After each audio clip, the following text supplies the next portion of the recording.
Elections have consequences, and it's going to impact how credit unions face the next 4 years. After Trump was almost assassinated this summer, I was in a restaurant that night and a waitress said, "I'm sorry the guy missed."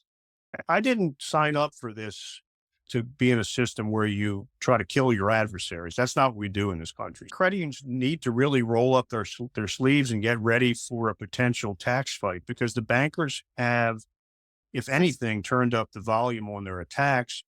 Funny thing is, we are of opposite parties. We are still friends. We are, in the words of Will Ferrell, we're old school. We are the ones understand that in a way, this is all-star wrestling. We figured out 4 years ago Trump was different. He was a different rated cat, as you'd like to say.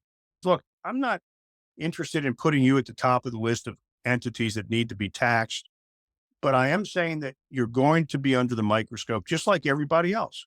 We have to be vigilant. I think we have to be concerned for the reasons Geoff said about the need for money that could help plug the deficit hole. What comes to my mind is the importance of America's credit unions, CUNA's GAC this year, because what you guys taught me was that the turnout that the credit unions get when they show up and they go see their congressman is huge. He used to call me a free market Democrat. I still honor. I know that there are no certainties in Washington, but I think that it's very likely that incoming President Trump is going to make a lot of personnel changes. I think change is in the air, and our agency, plus I think CFPB is probably going to have changes also. So there's some stuff's going to happen. I was anticipating Chairman Harper would maybe go more aggressive changes in staffing on consumer compliance.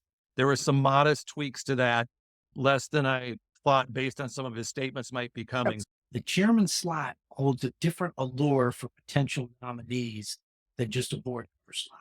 The president will have, I'm sure he's got a whole pile of resumes on his desk as we speak. That's the district where the Civil War started, was able to elect a conservative Republican. It shows how much attitudes and thoughts and perceptions have changed. Guess who's going to be the number one Democrat on the Senate Banking Committee? You had Sherrod Brown defeated. Second ranking Democrat on the Senate Banking Committee is a guy named Jack Reed. He's also currently the chairman of the Armed Services Committee. He ain't going to give up that job to take banking, I promise you. You do everything you want. You don't have to worry about reelection.